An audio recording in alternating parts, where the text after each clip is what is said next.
দুর্নীতির অভিযোগে বিট অফিসারকে ঘিরে বিক্ষোভ জনতা। চন্দ্রকোনা সাধারণ জনগণের সাথে বন দপ্তরের সংঘাত চরমে, মুখ্যমন্ত্রী হস্তক্ষেপ দাবি করল স্থানীয় জনতা। পশ্চিম মেদিনীপুর জেলার গড়বেতা ৩ নম্বর ব্লকের সাতবাঁকুড়া গ্রাম পঞ্চায়েতের কুমারী গ্রামে সাধারণ জনগণের সঙ্গে বন দপ্তরের সংঘাত চরমে উঠল। সাধারণ মানুষ অভিযোগ, আমরা সকলেই বন দপ্তরের সদস্য এবং স্থানীয় এলাকায় জঙ্গল দেখাশোনা করি এবং জঙ্গল দেখাশোনা প্রতি বছর কিছু গাছ কাটা হয়, কিছু লাগানো হয় এবং তার একটা লাভ্যাংশ আমাদের বন দপ্তর দেয়। কিন্তু গত 2-3 বছরে বন দপ্তর আমাদের একটি টাকাও দিচ্ছে না। আসুন শুনে নেব গ্রামবাসী কি বলছে। আপনারা দেখছেন নিউজ নদিয়া এক্সপ্রেস। চ্যানেলটিকে সাবস্ক্রাইব, লাইক, শেয়ার এবং ফেসবুক পেজটি ফলো করুন আর দেখতে থাকুন নিউজ নদিয়া এক্সপ্রেস। সেখানে কি বলে জেপিসি অনুসারে সেখানে ওভার রাইটিং করে 3486 পিস 152 পিস মাল কোথায় গেল আপনার মাধ্যমে সাহেবের কাছে আমরা জানতে চাই। কর্পোরেশনে বলছে দেখেছি ডিএফএমসির মিটিং যে এলাকার মধ্যে যেখানে এপিসি আছে সেই এলাকার মধ্যে করতে হয়। উনি কিন্তু ওটা সম্পূর্ণ বেআইনি হবে, উনি কিন্তু ওর কোনো রেঞ্জে করছেন, কিন্তু ওটাতে রেঞ্জে তো এপিসির মধ্যে এসছেনি, যেহেতু এপিসির মধ্যে মিটিং করতে হবে। আমি আপনাকে আমাদের কুমারী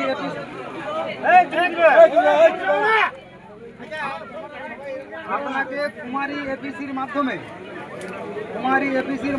আপনার কাছে এপিসির মাধ্যমে আমরা জানতে চাই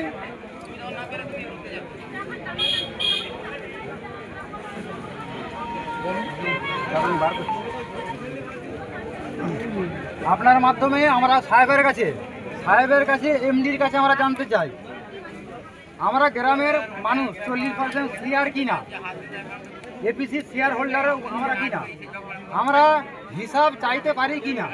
হিসাব চাইতে পারি। যে গাড়িগুলো 2023-24 সালে যে গাড়িগুলো কুমারী থেকে মাল ক্যারিং করেছিলেন তার পেমেন্ট করার অথরিটি রেঞ্জারের আছে কিনা, সেই আমরা যতদূর জানি ওই অথরিটি একমাত্র যে যিনি কন্ট্রাক্টটা নিয়েছেন তার অথরিটি। রেঞ্জার বাবু কিসের জন্য 30% করে কেটে গাড়িওয়ালাতে পেমেন্ট করলে তার উত্তর স্যার আমরা আপনার মাধ্যমে সাহেবের কাছে উত্তর চাই। 2, হিলিংয়ে যে গাড়িগুলি জঙ্গল থেকে ঢুকবে, যে গাড়িগুলি জঙ্গল থেকে হটাও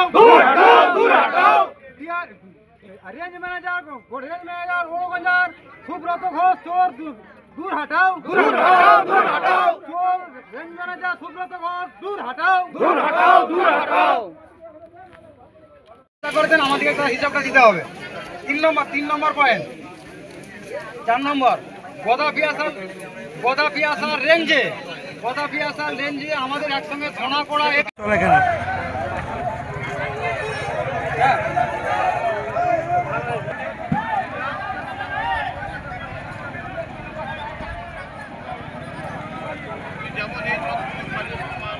ঠিক আছে।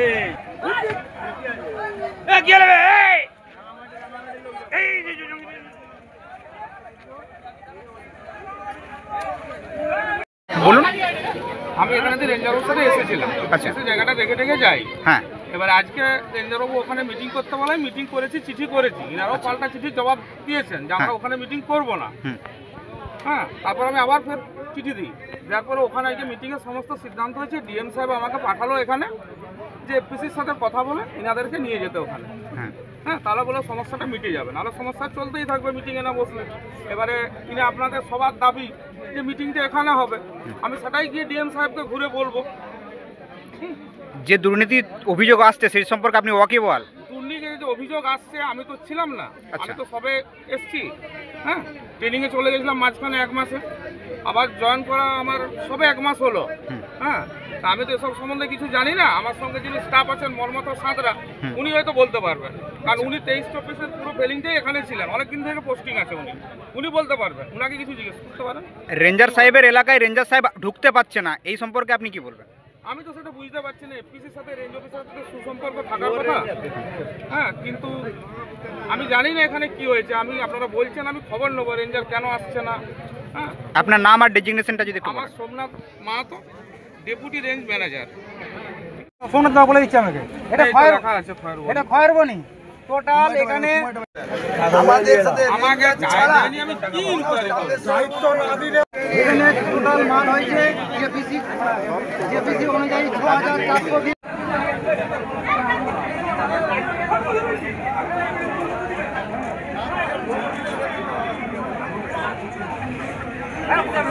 বলছে যে গাছ কাটা হয়েছিল তার টাকা তোমরা পেয়েছো? কেউই পাওনি।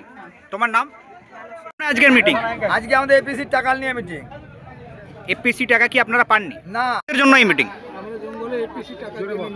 আচ্ছা, আমাদের আজকের মিটিং, আজকে আমাদের এপিসির টাকা নিয়ে মিটিং।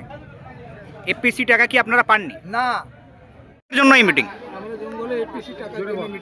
আচ্ছা, আমাদের কুমারী কাজু জঙ্গলে কুমারী কাজু এবং ক্লোন আমাদের 1992 বা 90-92 দশক থেকে আমাদের এপিসি সদস্য আছে এবং আমাদের তার সাথে সাথে 2022-23 টাকা আমাদের শেয়ার মানি এপিসির টাকা আমাদের টাকা কিন্তু আমাদের প্রত্যেকটি গ্রাহকের হাতে এসে টাকা দিয়ে যায় এবং 2023-24-এ যে টাকাটা গাছটি কাটা হয়েছে আমাদের 40 লক্ষর বেশি টাকা আছে। আমাদেরকে তৎকালীন ওড়বাজার রেঞ্জার বলে যে আপনারা টাকা আপনাদের ঢুকে যাবে, আমাদের টাকা আমাদের ঢুকে যায়। এখন পর্যন্ত আমাদেরকে বলে যে টাকা আপনারা নিয়ে যান। আমরা যখন ওখানকার টাকাটা আনতে চাই আমাদের কাছে বললো যে আমরা 2 লক্ষ টাকা আপনাকে আমাদেরকে ব্যবস্থা করে দিতে হবে। 2 লক্ষ। আমরা বললাম যে আমরা এই এলাকার যে আমাদের হিন্দু মুসলিম জৈব খ্রিস্টান আদিবাসী অতএব আমরা জনগণের 1 পয়সাও আমরা দিতে পারবো না, কারণ আমরা জনগণের কাছে দায়ী হয়ে যাব। আমাদের এই জন্য আমাদের বলা আমাদের টাকা, আমাদের যে টাকা আছে আমাদের কুমারীর যে যত চারপাশের মানুষ আছে এবং সরকারি দপ্তরের লোক এসে আমাদের টাকা বুঝিয়ে দিয়ে যাক, আমাদের হিসাব দিয়ে যাক। আমাদের হিসাবে বহুত গড়মিল আছে, সেই গড়মিলের হিসাব আমাকে পর্যন্ত আজ পর্যন্ত 2011 কাটা হয়েছে, 19-এ কাটা হয়েছে, 20-তে কাটা হয়েছে, 21-22 কাটা হয়েছে, 23-24 কাটা হয়েছে। আমাদেরকে কোনো হিসাব দেয়নি এবং আমাদের টাকা, আমাদের সরকারের টাকা কোনো কিন্তু কি করছে তার হিসাব আমাদেরকে দিতে হবে এবং মুড়া কাটা জঙ্গল হিলিং করা যে টাকা কোনো হিসাব আমাদেরকে দেয়নি। আমরা সেইটি বুঝতে পেরে আমরা সেটা যথেষ্ট পারে আমরা আমাদের সাহেব থেকে আরম্ভ করে রেঞ্জ থেকে আমরা জানিয়েছি। আজকের মিটিং আমার এলাকার 2000 ব্যক্তি, আমাদের অরিজিনাল মেম্বার 565 জন। এখন ওনারা বলে যে এই টাকাটা আপনারা অ্যাকাউন্টে নেন। এখন আমি 565 জনের আমার 200 মারা গেছে, তাহলে 200-300 যাই হোক মারা গেছে, ওই টাকাটা যদি আমি নিয়ে নিই আমি আমার 2000 গ্রাহককে আমি দেবো কী করে? অতএব আমরা 2021 থেকে 2023 আমরা 2065 জনকে আমরা টাকা বিলাই। তার জন্যে আজকে রেঞ্জার টাকা দিইনি বলে এই আমাদেরকে টাকাটা আটকে রেখেছে। আটকে রাখার জন্য আজ আমাদের কুমারীর এপিসি গেলে আমরা এখানে মিটিং করেছি। ধন্যবাদ।